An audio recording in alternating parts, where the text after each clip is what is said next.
जय जिनेंद्र दोस्तों, जैन पाठशाला आपका स्वागत करता है। इस वीडियो में हम जानेंगे नारकी जीवों की वेदनाएं कितने प्रकार की होती है।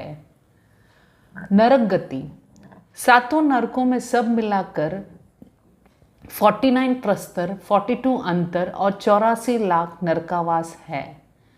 रत्नप्रभा के सीमांतक नामक नरकावास से लेकर महातम प्रभा के अप्रतिष्ठान नामक नरकावास तक के सभी नरकावास व्रज के छुरे के सदृश तीक्ष्ण तल वाले हैं। वहाँ की भूमि का स्पर्श करने से ही इतनी भयंकर वेदना होती है जैसे 1000 बिच्छुओं के एक साथ काटने से होती है। सबका संस्थान समान नहीं है, कुछ गोल है, कुछ त्रिकोण है, कुछ चतुष्कोण है, कुछ हांडी जैसा है, कुछ लोहे के घड़े जैसा है। नरकावास की दीवारों पर बिल के आकार के योनि स्थान यानी नारकियों के उत्पन्न होने के स्थान बने हुए हैं। पापी प्राणी उन स्थानों में उत्पन्न होते हैं। नरक में उत्पन्न होने वाले नारकी जीव वहाँ के अशुभ पुद्गलों का आहार ग्रहण करके आहार पर्याप्ति पूर्ण करते हैं।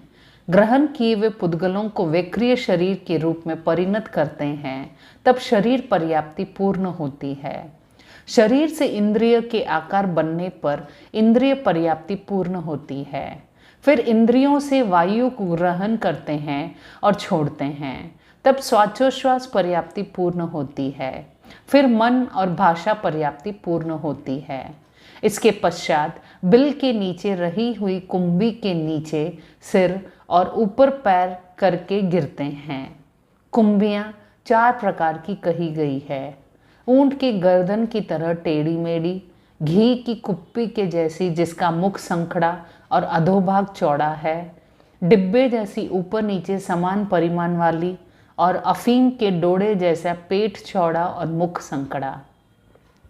उक्त 4 प्रकार की कुंभियों में से किसी एक कुंभी के भीतर गिरने के बाद नारकी जीव का शरीर फूल जाता है, जिसके कारण वह उसमें बुरी तरह फंस जाता है। कुंभी के भीतर खरबूजा और तरबूजे के बाहर दिखने वाली चारों तरफ की लकीरों की तरह लगी हुई छुरियों की तीखी धार चारों ओर से उसको चुभती है। वह नारकी जीव वेदना से छटपटाने लगता है। परमाधामिक देव उसे चिमटे या संडासी से पकड़कर खींचते हैं। नारकी जीव के टुकड़े टुकड़े होकर उसमें से निकलते हैं।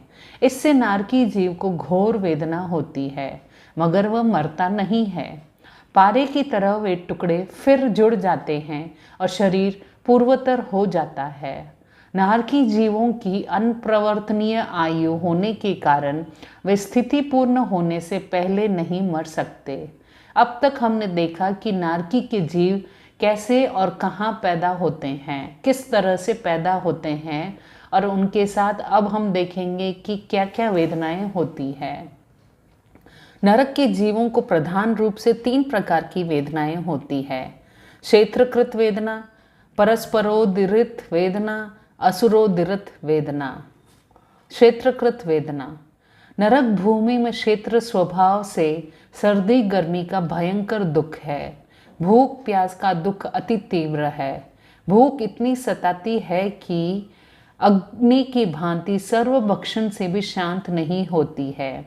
प्यास इतनी लगती है कि चाहे जितना पानी पिया जाए फिर भी तृप्त नहीं होती। ग्रंथों में 10 प्रकार की क्षेत्रकृत वेदनाओं का वर्णन किया गया है। वे इस प्रकार है। अनंत क्षुधा, तीव्र क्षुधा लगती है। अनंत तृष्णा, तीव्र प्यास लगती है। अनंत शीत, घोर कड़ाके की सर्दी सदैव बनी रहती है। अनंत पाप, भयानक गर्मी सदैव बनी रहती है।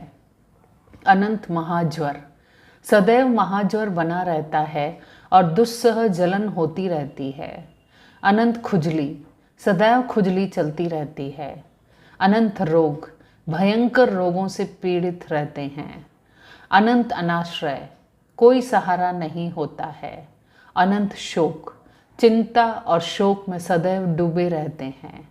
अनंत भय, इतना अंधेरा रहता है कि जीव सदा भयभीत बने रहते हैं। उक्त 10 प्रकार की वेदनाओं के कारण नारक जीव सदैव दुखी और पीड़ित रहते हैं। पल भर भी उन्हें चैन नहीं मिलता है। परस्परोदिरत वेदना। नारक जीव एक दूसरे को भयंकर वेदना पहुंचाते हैं। वे एक दूसरे के जन्मजात शत्रु होते हैं।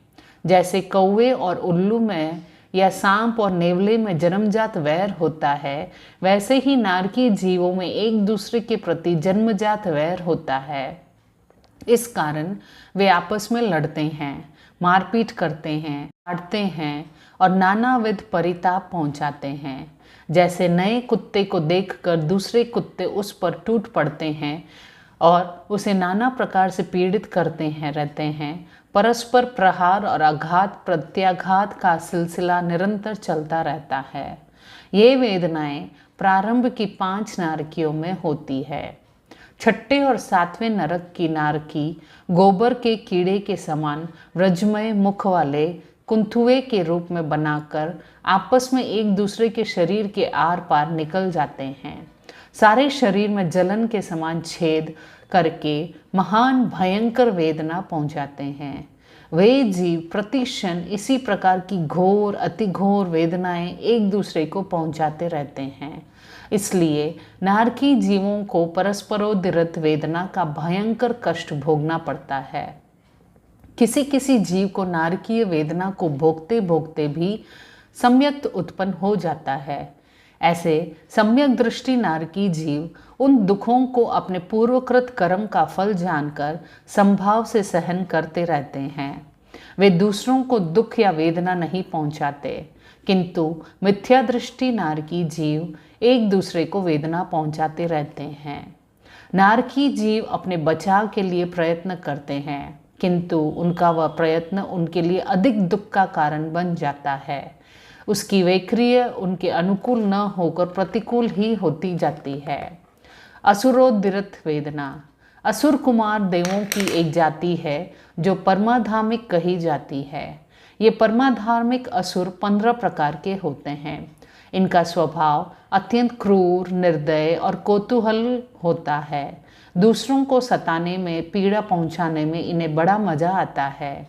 ये दूसरों को लड़ भिड़ा कर तमाशा देखने वाले होते हैं।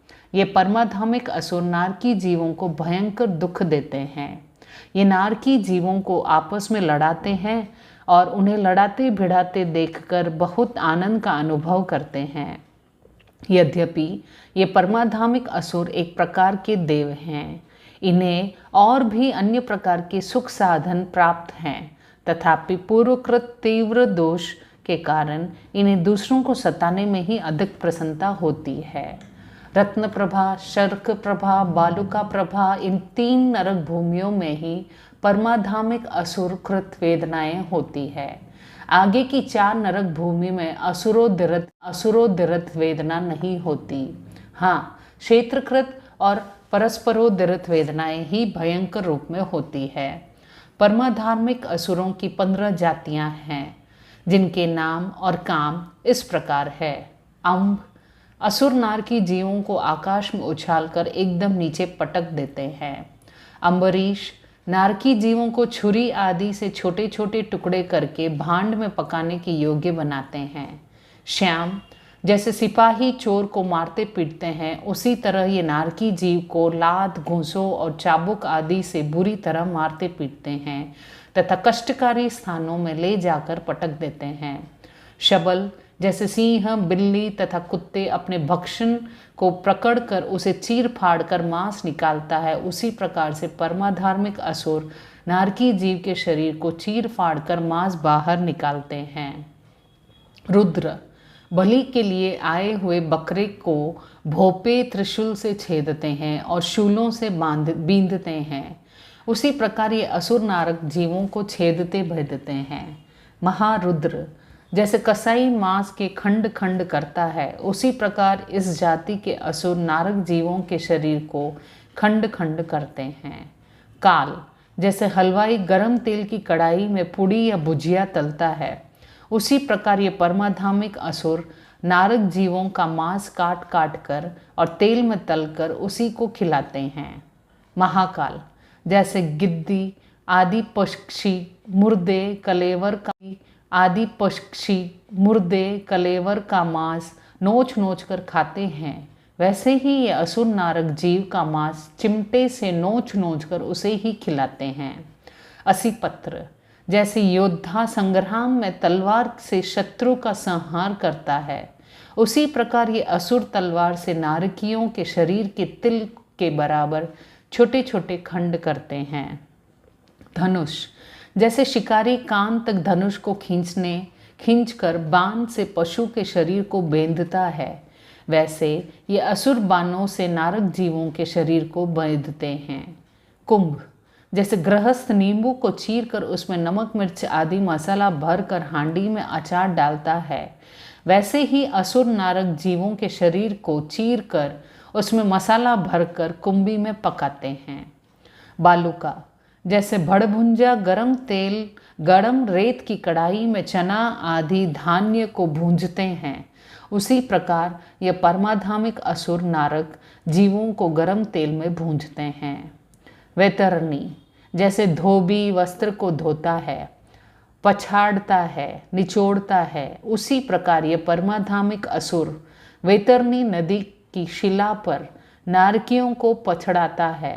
गरम मांस, रुधिर, राद आदि पदार्थों से उबलती हुई नदी में नारकियों को फेंककर उन्हें तैरने को मजबूर करते हैं। खर स्वर, जैसे शौकीन लोग बगीचे की हवा खाते हैं, उसी प्रकार से परमाधामिक असुर विक्रिय से बनाए हुए शालमली वृक्षों के समान वन में नारकियों को बिठाकर हवा चलाते हैं, जिससे तलवार की धार के समान तीखे पत्ते उन वृक्षों से गिरते हैं और नारकियों के अंग कट कट कर गिरते हैं अथवा कांटेदार वृक्षों पर चढ़ाकर करुण क्रुदन करते हुए नारकियों को खींचते हैं। महाघोष, जैसे कोई निर्दयी चारवाहा भेड़ों को बाड़े में ठूस ठूस कर भरता है, वैसे ही ये असुर घोर अंधकार से व्याप्त संकड़े कोठे में महाभयंकर शब्द करते हुए नारकियों को ठूस ठूस कर खचाखच भरते हैं और वहीं रोके रखते हैं। धन्यवाद।